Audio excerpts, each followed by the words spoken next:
Hey, what's going on, everybody? Welcome back to the channel. My name is Jacob Restituto, and I have an absolute special guest today. One that I'm really looking forward to chatting with.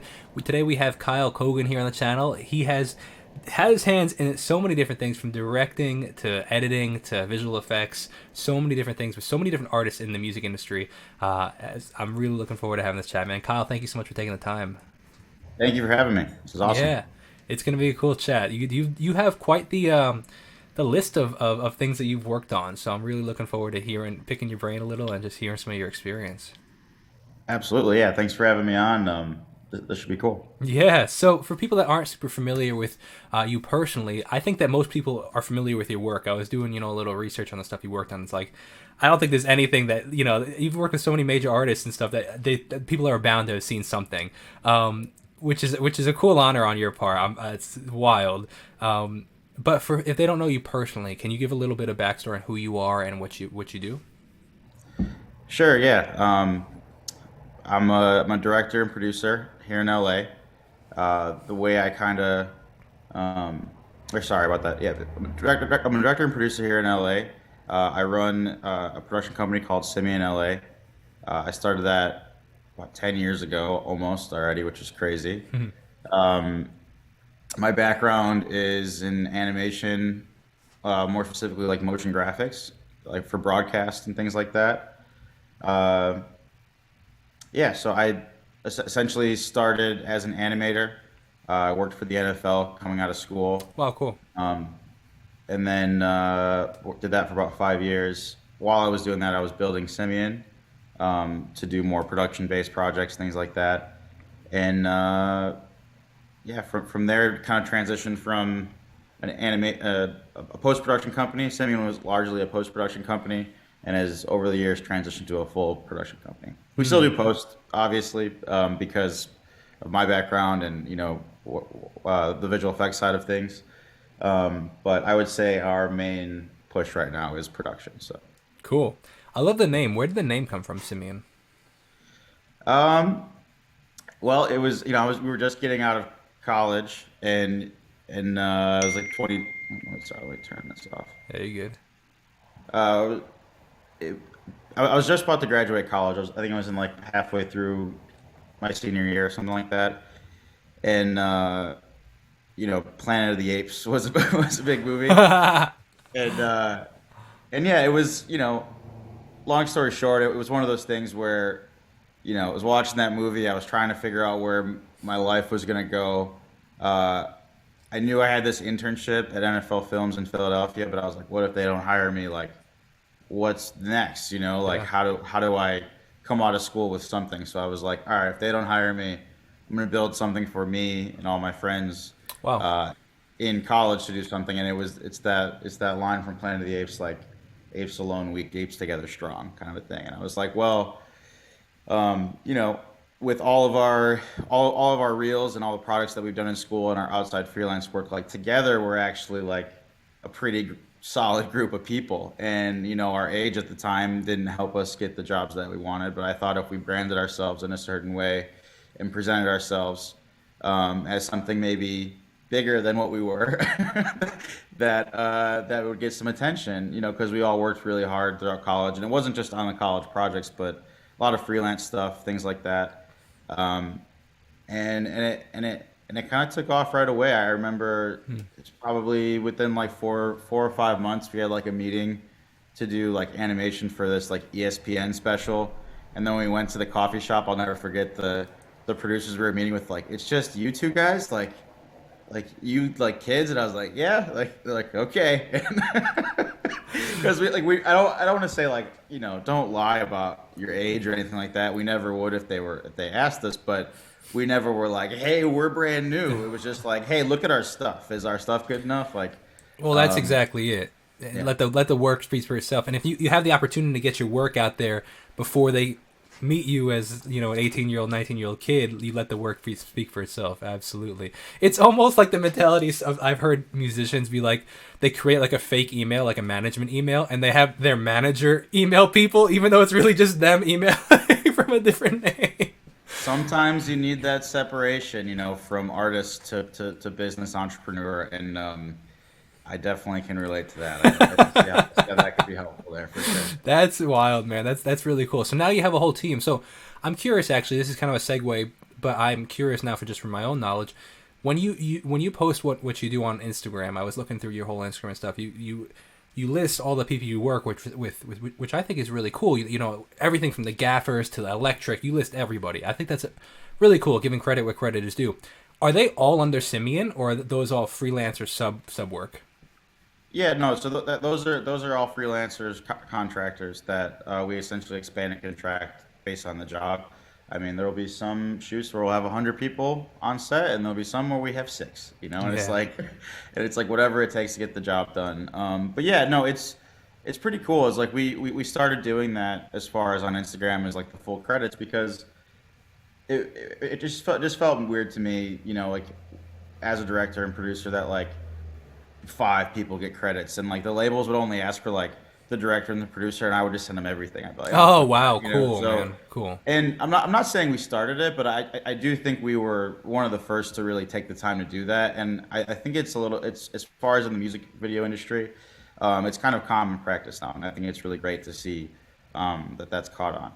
Because without your crew and without those key players in each of those positions, like your video could be fucked. Like it's Yeah, like it's like it's yeah, that is what it's all about. It's yeah. like so and as a director, it's like your job is to like get the best out of each one of those departments and and to help make those decisions along the way to get the artist or the client that treatment that they've agreed to. And one little thing out of place doesn't make that video happen.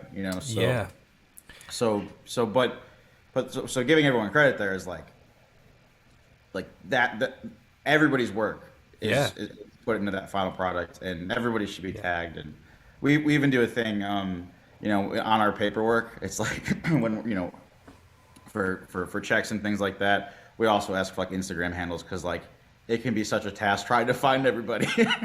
Oh, that's brilliant, man. Absolutely, that's amazing. That is really cool. I love that, giving credit where credit's due, and nah, it's just cool. It's a cool sense of community that you're also building as well. Like it's all about relationships, right?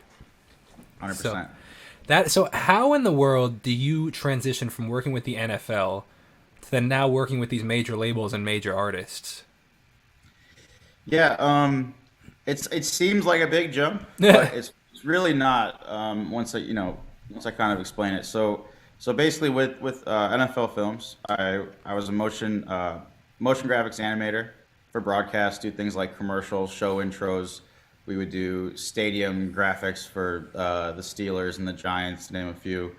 And that was my job. I would work at the NFL for essentially 7 months out of the year during the football season and a little bit after the playoffs, and then I would have this kind of downtime for 5 months. And in that 5 months, where a lot of people I think would just go on vacation or collect unemployment or whatever, it's like I was like, oh, this the NFL job's great, and like they're paying me great to like I could have just done all just went on vacation or whatever.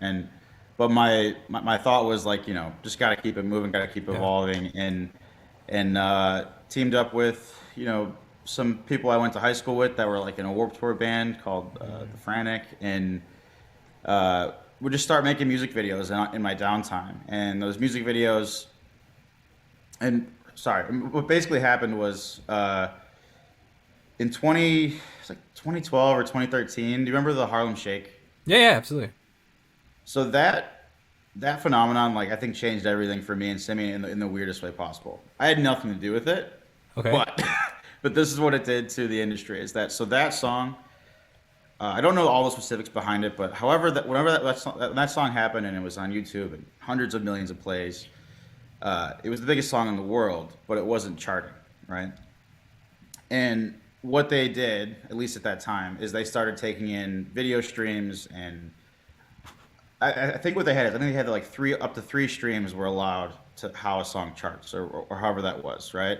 And so then all these major artists started putting out not only an official video, but a visualizer video, a lyric video, a behind the scenes video. And all of those somehow counted to how they chart. I don't know all the semantics behind Really? it. But then so what happened with the Harlem Shake, I was in that time period. That song blew up. The record industry started putting money behind these other content pieces, and I was a little bit ahead of the game where I did a lyric video for Jesse J and Kick Ass 2. I like won a contest on some website. It's like $300 in a weekend, and me and like four other guys, we made a whole lyric video. It was like comic book based in that Cool. time, but so like we're doing things like that, and I was doing lyric videos for small bands for like $300 or $400, and then what happened was the Harlem Shake kind of like changed how those videos were being produced, and I think I put on Twitter, like on one of our like smaller lyric videos, like hashtag lyric video, and then someone at my first rep saw it, and then she signed us to do lyric videos for like a sub rep company for. Wow. Yeah. So long story short is that so I would do animation for the NFL. In the off season, I would do animation for the record labels. So I would start to do lyric videos for Eminem and Death Cab for Cutie, and things like that, like all over the place, and Machine Gun Kelly, and we would do enough of those, and I think at one point I think it was close to like 65 or 70 in a year, which is kind of crazy. It's like averaging more than one a week, and Wow. it was just me and one other guy in reality, and we cranked those out and kind of gained the trust of these music video Yeah. commissioners and these labels, and got in as a vendor with them, and we just kept. And for years, I would just keep, trying to dig like how can I write on an official video, ask my rep and ask these connections and things like that. I would write on stuff, and I wrote for like 2 years without ever booking a job, and would just continue making the lyric videos. So And can you elaborate on that? When you say you would write on stuff, what does that mean? I would write.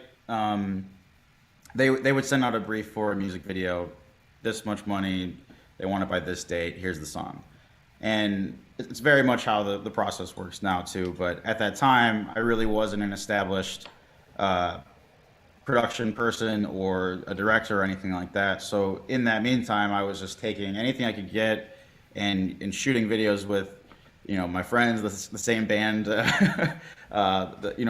from high school and things like that, and just try to build up a production reel, and then from there, eventually, with all of the animation background, and then people seeing that we could do some production, people finally took a shot on us for like some smaller videos, and then from there we just kept doing them. Yeah, that's wild.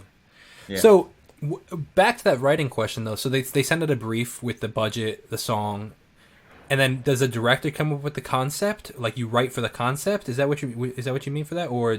Yeah, so it can go one of two ways. Some artists, they're like, this is what I see for our the album and the brand and where they're going, and some of them are very visual.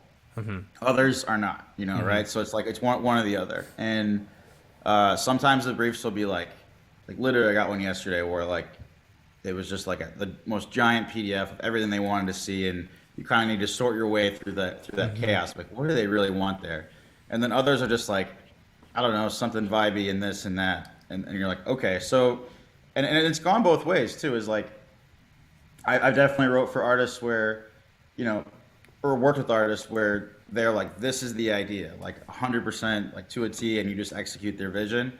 And then there's the other world where it's like, so literally, I worked with this band, Breaking Benjamin, and the first time I Yeah. worked with them, that was one of probably like my first big video, and that was like my jump from lyric videos to official video as well, was through Breaking Benjamin and Hollywood Records and Disney and all that. And but essentially, like that first video we did, Ashes of Eden, was like completely Ben's idea, what he wanted, and I think they only gave it to us because we were the only ones crazy enough to try to do a space video with the budget and all that stuff, But so that video was completely his idea to a T. And then the next video, he loved how the last video came out, and he was like, just do whatever you feel, essentially. Wow.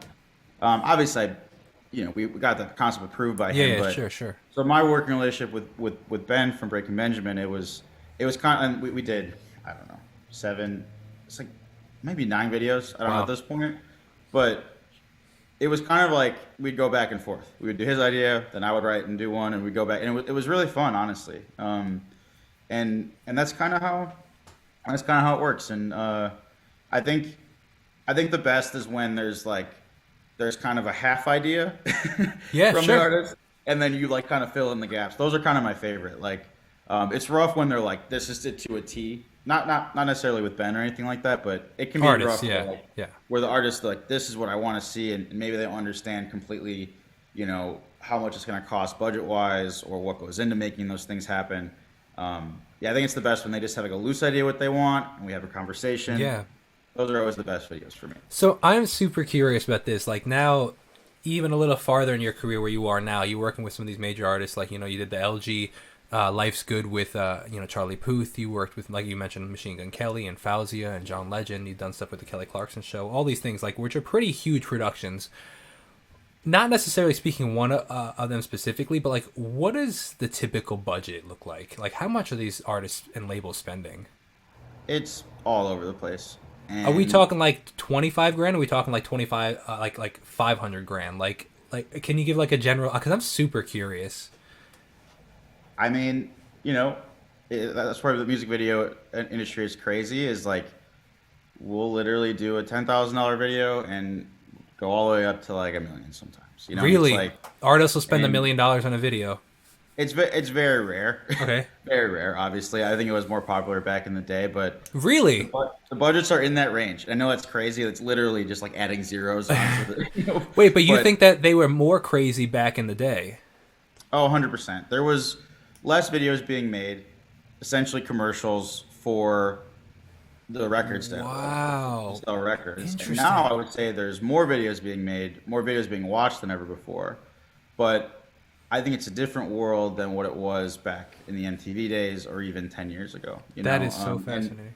I almost kind of see it changing now as well as like I haven't been in it so long, but Simeon is 10 years old. I would say we've been really doing it for 5, Okay. in LA or 6, I guess, in LA in the music industry as far as production goes. And I almost kind of feel a change coming again, where a lot more of like the live performance kind of stuff is going to take precedent, and maybe more videos with smaller budgets, and it's not just such a big grand, I could see one. that very much becoming the case. But it's a constant Cycle. swing of the pendulum. Yeah. Yeah, it's like it'll go this way and there'll be little stuff, and then it'll be like, well, everyone's doing little stuff. Let's do the big Yeah. thing, and then Yeah. it'll go that way for 6 months. So, And but it's if I were to make a prediction about this year, I do think it's going to be a lot of not smaller, but just like more intimate, kind of like DIY feeling stuff that can really. live on TikTok. I do it, and even if it's not, they want it to feel like that. Oh, Even exactly. if it is a big budget, they still want it to feel, Yeah. like they did it themselves or Which something. is kind I of can see interesting it going because that like way. that leads and while I'm making this point, could I actually have you push your camera back a tiny bit farther if Sorry, I possible? keep leaning forward. Yeah, it's all good. So I see that very much like in the sense of like um it's rare now that like you see these massive like they look like $500,000 budgets, like, and I have no concept of it. I just assume it's based on like what things cost in the industry and stuff. It's rarer, I feel like, that we're seeing those, and we're seeing a lot more of like you're in a warehouse, there's nothing in there, and it's like a single take video. You know what I mean? It's just interesting that we're leaning more towards that like raw content, if that makes sense, than Yeah, I think I think they want to, I think with COVID, I think it changed things, with the pandemic where the artists couldn't go on tour, and I think these live performance videos I think really shined, and I don't I think they're going agree. away. I loved Um, them. I actually prefer when artists would send in to like Jimmy Fallon. They would send in their pre-recorded thing over them going to play live because the artists got so creative. It created like a whole new industry of video. I feel like where like a genre of video, I guess you'd call it, right? Like with these live performance videos, whether they were actually live or pre-recorded or whatever, but they looked live, but they weren't a live performance in a stadium, and they weren't like like a music video. It was just weird in between that I loved watching. They were phenomenal. Same, and especially with my background with television and just kind of like live events that that I thought, or that I think that those live performance videos are really fun, and to me that they kind of have less pressure than a Sure. music video. Sure. But I think they can hold even more weight sometimes, because it lets the artist really shine and show their skills. And then in a weird way too, as far on the production side, it's like, what can you do when it's live? It's like when you're not fixing it in post, like how good can you make it look? And I think that's a really cool challenge as well. Yeah, that's really interesting. So many different aspects, like you just said, like there's less pressure for being the official. Like even myself, as a musician myself, like calling something the official video, I'm like, well, then can there never be another official video for this? Like you're cementing it to some degree to this final Yeah, concept. It's like, well, what if I want to change the concept in the future, or I yeah. get I a mean, bigger budget, or like, so I it's mean, so cementing. a prime example is with Faouzia is where, uh, with the John Legend, Faouzia, was it for the Today Show, like that was, we shot her part in Canada, and we shot John here in LA because they, travel restrictions, and literally projected her and her performance in the John's in ears, and he played it live, and it's like, in that video, I think we booked it on like a Friday night, and I think it aired on like Tuesday, so like booked it on Friday, shot it on, Monday, and then like overnight, like edited it, color corrected it. It was very fast. I think it was all within 5 days from like knowing the product existed to seeing it on TV.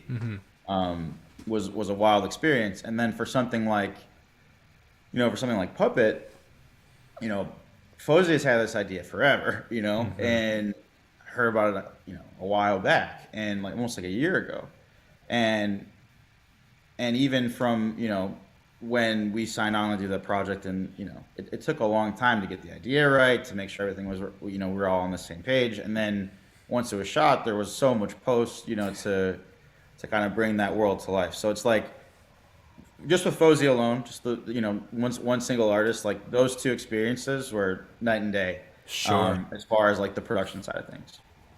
I'd be curious. Do you go back and like look at how they perform after the fact? Like, do you ever like say like, see, like for example, like I love studying that stuff, being like, okay, I put out this video, it was super produced, right?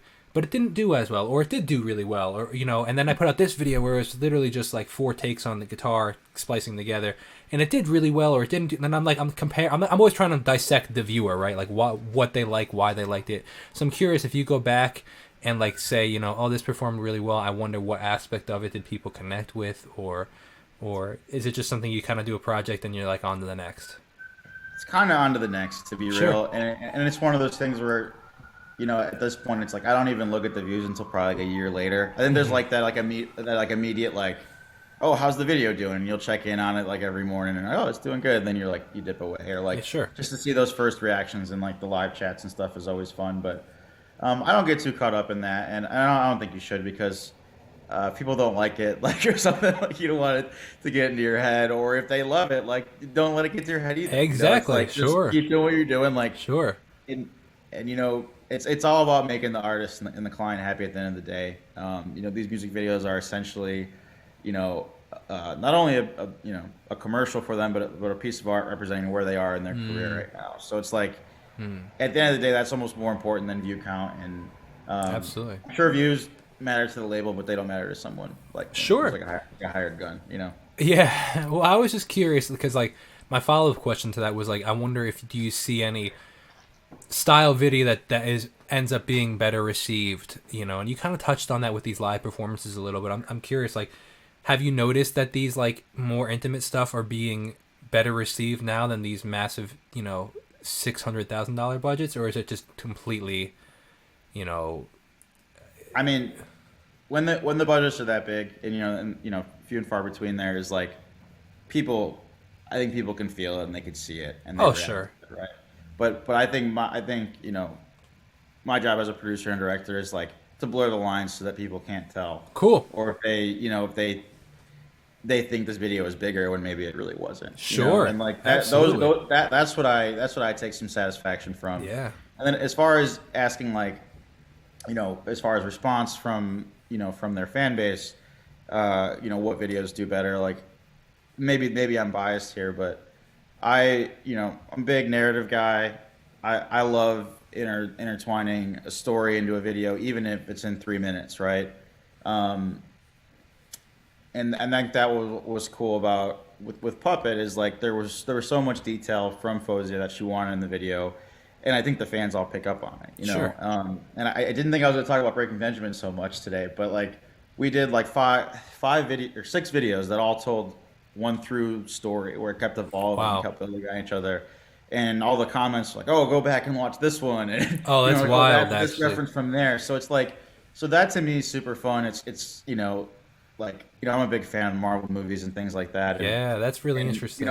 we would joke around. I think in one of the treatments I like called it like the Breaking Benjamin cinematic universe or whatever. Yeah, that's cool. So, but the songs weren't necessarily connected, but the music videos were, correct? Well, yeah, I mean the songs are connected because they're from the artist, Well, right? sure, sure, sure, but And like and for Breaking huh, Benjamin, that's cool, man. That's a cool concept. and we've done it a few times. We did it. I did it with this artist, Jumex. We did it with Breaking Benjamin.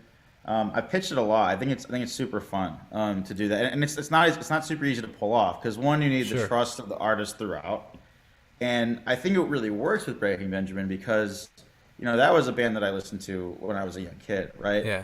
And some of those videos are almost 20 years old, and with that, like with those videos, not only were we building on like the Breaking Benjamin like lore of 20 years ago, but then also like introducing new mythos and things like that, and and building this entire world where it all came together like in this one video for Tornin 2, where we were just like it was basically a love letter to all the past videos, as well as like propelling it to where we were going in the future with the story. So like those kind of things are super fun to me, and I think like it's just establishing those relationships, and sometimes they're special with Faouzia or Breaking Benjamin, where you get to do multiple projects and you kind of feel each other out as artists. And then a lot of times it's like one and done, and Hmm. like you're like, hey, I'm Kyle, nice to meet you, doing a video, and never see you again. So Sure. it kind of goes both ways. Yeah. Well, hey, well, those one and dones are great for a reel, though. Yeah, and That's honestly, I used to take it probably a little more personal. Like, oh, we just did a great video. Why are they going with sure. somebody else, Sure. right? But I think the reality is like, even if a video is great and they love it, the labels or the artists, the management, they're going to be like, well, let's do something different, and they're going to Hmm. go the other way, like the most complete opposite of, Yeah. of, of you. So you can't hold it against the artist, like if they go a different route. Yeah. There's so many factors too. Absolutely. Do you guys? Would you say that you specialize in a certain area or style of music video, or do you guys kind of encompass everything? No, I think we try to encompass everything, and I know people will crap on the like, you know, jack of all trades, master of none thing, but Sure. I don't know. I think in today's day and age, like there's very few specialists. There's very few. This is what I do, and that's it. And I think if you have that freedom as an artist, and people are gonna come to you for that, and you could put your foot down and draw a line in the sand. Like, this is what I do. Or we're not working together. Like that's fine, but that's not me, and that's not I Simi. hear And that. I like to pride our company and our roster on having a diverse group of directors that can do any style of video. And that's where I do think with other production companies, like you look at their Instagram or their website, and it's like a curated. It looks like it's like this like brand, which works for them. But for us, like I almost pride myself. I'm like this video to that video, like they couldn't be any more Sure. different. And to me, I think that shows real skill, and can show that you can adapt, because at the end of the day, like these videos, as much as they are like your art as a music video director, they belong to the artist. So it's Sure. like, in my opinion, if you're like pushing what you want onto an Mm. artist, they're losing in a way, That's So really interesting. Yeah. and I mean, maybe I'm wrong, because it definitely works for some people, but I like to, like I said, coming from a television and commercial background, working at the NFL, where like it was all about the brand and like respecting the shield, and like staying on those guidelines, and like pushing, that that forward. I think it taught me a lot. And so when an artist comes my way, I'm like, what's your album art? What's your campaign look like? What are we doing here? Like, what is this? What's the whole point of it? more from like a creative director Yeah. standpoint than just like a short film standpoint, you know? Yeah. So, yeah, it's super interesting. Hold on, I had a follow up question to that, and I started writing a second question that I wanted to ask later, and I totally forgot my follow up question to Oh, good. that. At this point in your career, the artists that you are working with, is it a lot of them coming to you, or labels coming to you, or do you ever like pitch yourself to the artist? How does that work? Very rarely do you pitch yourself to an artist, Hmm. to be real. Uh, some artists come directly, Well, through then Instagram. that's a massive compliment to your work. Then, if you worked with all these artists and you're not pitching yourself at all, that means that the work speaks for itself. I'm not pitching myself, but people are pitching me. So we Yeah, have sure. Yeah, we sure. have we have Jen and Andy are our reps. They do a great job, and then also my job as an executive producer of Simeon, like reaching out to those connections that you build through past experience, management, things like that, and just staying on top of your game there with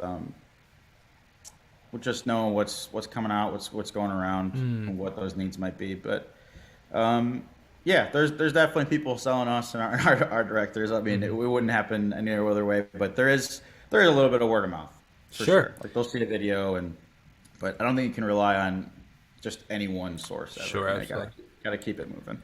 This is a super beginner question, but I think it's a question that most people don't know the answer to. Can you explain the difference between a producer and a director, especially in the movie industry or the video industry? Oh, the music, yeah, that's very different. And I think every industry has a different definition of a producer. Say a producer at NFL Films versus a producer at Simeon versus doing a music video is night Okay, and day. interesting. Interesting. For music videos, essentially, uh, there's a line producer and a producer that'll keep your project on budget and get all the things there, deal with all your vendors and Oh, all line that. is in bottom line, essentially. Essentially, yeah. Yeah, yeah. Okay. And a director, is fully creative. Like, and to be honest, like with what we do at Simeon is I don't want my directors worrying about anything to do with Mm, money, financial stuff, crew. It's like you focus on creative because that is hard enough. Especially mm, working with some very demanding artists sometimes. Like you focus on that and then you communicate to the heads of your department. mm. And it's kind of our job as a production company to kind of build that wall around the directors as the artists, that we represent because it's kind of like management with the musician. It's like, yeah, they're going to give creative input, but like, would you want your musician like, worrying about their backline? It's like, no, so it's kind of a similar relationship there. Yeah, So, it's really interesting. um, yeah, I don't know if that really helped at Yeah, all, but like, absolutely, for sure. director is just fully creative. Producer, is making the thing happen, Yeah. pulling all the strings, getting all the pieces there, all the toys there, so the director can play. Essentially, And that's pretty much standard for that industry, like the music video industry. Like it's typically like when you see that producer versus. yep. And I think too, like in the movie industry, like there will be some like executive producers and things like that where they're just like money people and they help finance a movie. So that, like, there's a lot of like those kind of different levels of producer. And like I said, I don't one day hope to make movies, but that's not my world right now. So I Oh, is can't that really the comment. goal? That's the goal. I mean, I think everybody out here wants to make movies, right? Like, but my self realization is like I understand like I started as an editor, turned into like an animator and visual effects artist, um, and like it's music videos are essentially like an exhibition as a director to get your ideas out, to make these things, to make as many things as possible, get your bad ideas out, figure out what works with the good ideas.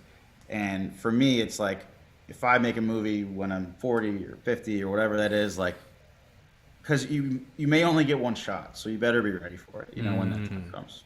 that's a really interesting And concept. and it and to me the role as a director is it's the long man's game. It's like you have to show that you're trustworthy enough, that you're creative enough, that you have the skill set to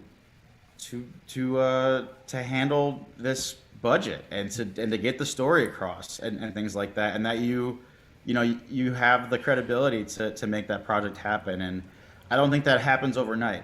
Some people, some people get lucky and they can make a movie when they're 24, and you're like, wow, that's an incredible film, and Sure. you're like, that guy's awesome, Yeah. right? But it doesn't work like that way for everybody. So I'm here, I'm along for the journey, see where it takes me, and. And you know what though, your story is the people that make it. Some make a career. 99% of them have your story, where it's like they work their butt off, and that's the story. It's like, and even what's that? I mean, and then you have the one kid that's 24, that the one out of 100 or one out of 1,000, right? But everybody talks about his story, and they forget to tell the story of the 99 other people that actually put work in. But there's that I forget the phrase, but it's essentially like every overnight sensation had 10 years of work behind it, kind of thing. Like that whole concept, like it's all it really is, man. You look at the Ed Sheerans or anybody that that's the top of the industry, man. They stink and put their hours in. You know what I mean? And even if they were Justin Bieber discovered online, that kid stinking worked to stay where he is, man. Like touring years and years, and like people don't realize the amount of work that goes into it. So including myself, man. When I first started my music career, I was like, Madison Square Garden in 3 years. I got this. Yeah, okay, Jake. I think there's a fine line between being a dreamer and being a realist, and it's like towing that line and like Very dream much big, but agree. work hard to get there. Like Yes. and just having to know that it's not all going to happen and super quick like that. But Yeah. but also too is like my biggest thing about like getting your 10,000 hours too, Yeah. and like and really establishing yourself is like. I remember when I first went to school. I went to school at Columbia College, and you know I didn't know what the video and filmmaking process would be like. And I remember going there like the first week, and I was so intimidated by all these people. They had like a TV program in their school, or like a video class. And I didn't have anything. It was just self-taught, running around with a DV camera or whatever. And all these people, they were going to school to be a director, to be a producer. And I was like, well, I'll do an editor. So I know I can go to school to be an editor. So I know I can figure that out, right? And my biggest thing was at that time, and this is more for like your younger viewers, is like all these people that were there to be a director or producer. How are they gonna learn how to do that job? Like, yeah, you go to school for it, but to me, you learn how to do that job by doing all the other jobs. How are you going to be a director or producer if you don't know how to shoot, if you don't know how to edit, if you can't communicate with your visual effects artists or your animators or colorists? Like so that's the biggest thing is like as a director, it's not like your job isn't like this is my vision and you're welcome. It's like your job as a director is to steer the ship and to provide a path, to that end product, whatever that may be. And you have to make decisions, have to communicate with everybody in that, on the Instagram credit list, you're talking to everybody. So you have to know at least enough to be able to communicate, and that takes time. And I'm still learning every day. Yeah. Like, no, that is a great point, actually.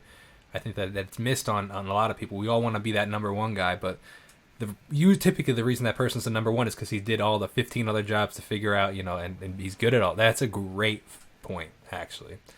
Absolutely. Now I'm curious, as yourself as a music video, are you an enthusiast of music videos and stuff? Like, do you like watching other people ones that you haven't produced and stuff, or do you just kind of keep your? Hold on. So the reason I ask is because, like, sometimes I don't like, especially in your industry where you're like your colleagues, because a lot of the you work with some big artists, so like these your colleagues are also likely working with other artists and stuff. So on that level, like, I don't love listening to the stuff that my colleagues are doing, because like you immediately compare yourself to them. So I'm curious, are you like able to get past that, or do you love watching the other stuff? I don't love watching music videos as much as I used to. I will say that. I understand that. I love making them still. I think it's one of the most pure forms of art out there. Wow. Because it's essentially, unlike. I love it, man. My dog, I love it. It's all good. So there's some package being delivered. She's making sure everyone knows. Absolutely. What's her name? This is Xena. Xena. Warrior princess. Yeah. She is very cute, man. But sorry, what was I saying? You don't love watching music videos. Oh, but they're the purest form of art. Yeah. So I think music videos are the purest form of art, because unlike a commercial, there's not an agency or a creative director like this is the spot we're doing and coming in with a storyboard where it's like this is shot A, this is shot B. Music videos are almost like short films sometimes where it's like you just because the labels they never really give you enough time to either prep or finish or whatever. Like you're always your back's against the wall. You don't have enough money for what you want to do, and you have these high expectations. And like that's making music videos. It's like with all those three things, what's the best video you can make? Yeah. Right. So in that, like a lot of things that you're just kind of throwing things against the wall, or you're trying things, or you're running with your pants on fire sometimes, right? Sure.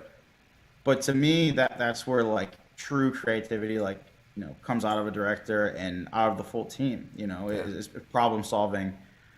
So I love music videos, but that being said, I don't watch as many as I used to.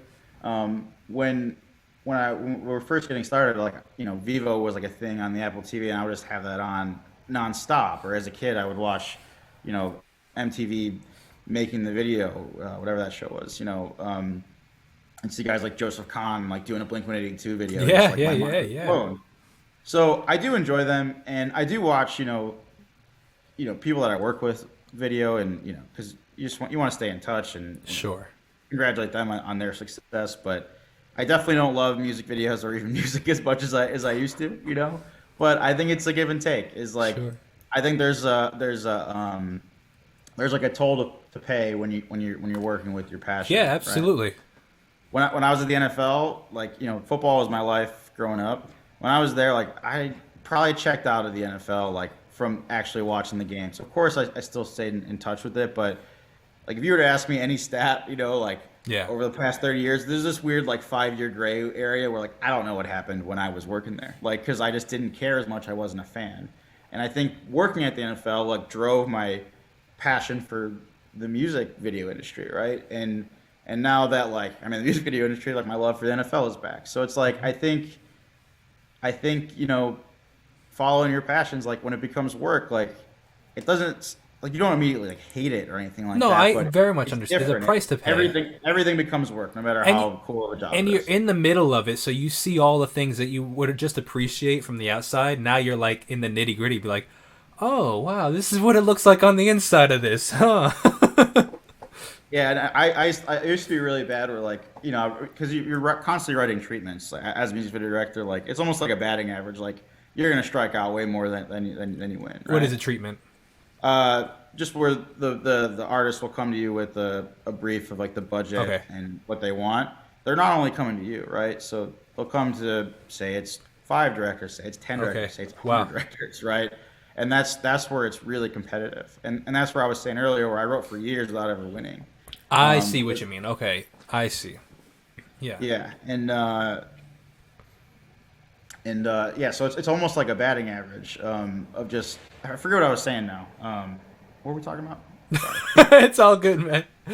You were mentioning that like just the you being on the inside of the industry and I know what I was saying is that because you get all these songs and these tracks that you write these creative concepts to, and for me I'm listening to them like hundreds of times. Sure. Where so if I'm not listening to those songs, I feel like if I'm listening to my own personal playlist, right? I almost feel like I'm like cheating on. That's really interesting. The job that I'm supposed to be working on. So people are like, what are you listening to? I'm like, whatever I'm writing on, like nonstop. That's really interesting. Right? And then what happens too is that you write a treatment and you like fall in love with the song and the concept that you're going to bring to the artist, and like maybe it has a shot, and then it doesn't work out, and then you're 6 months later you're grocery shopping and you hear the song, you're like, fuck this song. Yeah. It's almost like an ex-girlfriend, So it's like. Yeah, I can totally understand that. That's funny, man. So it's like, yeah, shoot. I like that song when I was writing for it, yeah. But now, whatever. And maybe that's just me being competitive, whatever. But. No, I think that is a very understandable feeling, man. I think most people would feel that way. That is funny, and it's just things you would never think about. People just like don't realize that stuff, and it's just little idiosyncrasies within the industry. I love that. I want to be respectful of your time, though, and I want to say thank you for chatting.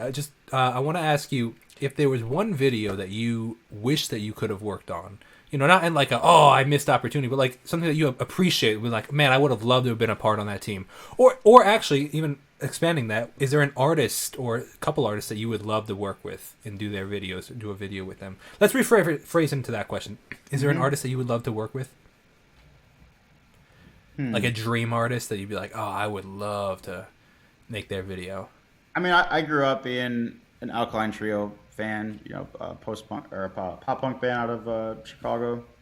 I mean, I would love to do that, but I mean, honestly, it sounds silly, but between all the music videos with Simeone and my internship during college at JBTV, I got to work with like all my favorite bands. That's cool. In a way.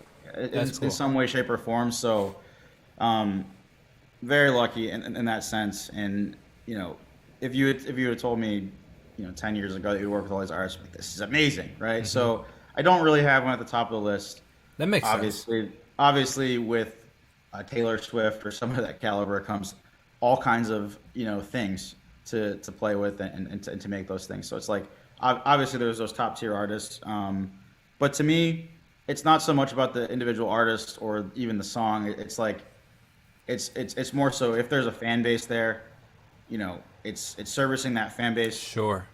To the best of the ability, and yeah, so it's like with the bigger artists come a bigger fan base, come this whole other world of possibilities. So yeah, it's very interesting, man. Like the concepts can get bigger. Oh yeah, and the budgets get bigger. Yeah. Oh, it's wild, man. I love it. I love to end every conversation with the question. You have a lot of experience. You've been doing this for, you mentioned 10 years at this point. What is something that you know now where you are in your relationship with work or in your industry or anything in life that you wish you knew when you first started off 10 years ago? Maybe that it's not always about working the hardest, but it's maybe working the smartest a little bit. Sure. And I think maybe just to not take things so personal. Okay. Yeah. I think there's, as an artist, especially like as in the director role or in that creative role, is that I think there's an expectation that you think everybody is going to be as in on it as you are, right? And the truth is that in any creative endeavor or any business is like, no one's going to be in it as much as you, right? And it's your job to be the cheerleader, or whatever that may be, to hype everybody up to do it, to get to that level, and I think any disappointments I may have had in the past, it literally just stems from me thinking that there is in as I am. And yeah, that's a great point. It's they're not, so, and I think like, especially with all those young creators out there, and like they had a group of people making this creative thing, and everyone's doing favors for each other, all in that service, is like those favors go away, and it's okay because everybody grows on different levels. I think is what I'm trying to say, is like a director is going to grow at a different level than a producer, than a DP, than your day players, like your gaffer, your key grip, stuff like that. Everyone's going to be networking at different paces. And I think the biggest thing to keep in mind is like, stay the course on your path. Don't worry about the others around you. And for example, what I was saying with the directors, the producers, the day players, all kind of growing at different paces is, in one way you can get really down. You're like, oh, I have this whole new group of people around me. Like, all my guys aren't there, right? But the goal and the hope is that when you get there as a director or wherever you're at, is that all those people that are maybe networking faster, is like you can still maintain that relationship with them, and then when you get there, you're like, I know a guy that can do that crazy ass thing, because he has the experience. So I think it's just having the perspective that everybody's on their own journey, and it's not always about your journey, and it's like finding the best way to all grow together. Yeah, I love it. And it's going to be a thing like this. It's not all just going to be like this. It's I don't know how to explain that, but it's just going to be a rotation of people, and the biggest thing is to build a community that you like working with. Phenomenal, man. I love that. I think that also, just ending it on this, the point that you mentioned about some of your biggest frustrations or disappointments were when you had your own expectations of what things should look like and how people should handle things, and it's all in our own head, and that being let down on the expectations what frustrates us the most. But if you learn that early, that people aren't as committed as you are in your own thing, is phenomenal. And maybe it's not as even just as like a commitment level. It could just be like, just what is this project from their view? You know Sure. what I mean? Absolutely. They're doing this other crazy thing with Kyle again. They're like, well, why? And it's Yeah. like, so I think it's just balancing that stuff and just knowing that you gotta build a team and find, just like we have directors that are, kind of built out for each individual kind of artist and different kind of project. It's the same thing with your crew. Is like, Yeah. not everyone's gonna be into whatever you want to do, and like you got to find those people that it's got to be mutually beneficial every single project. Like, Sure. or it won't last. Absolutely. Well, Kai, I really appreciate you taking the time. It was an absolute blast chatting with you.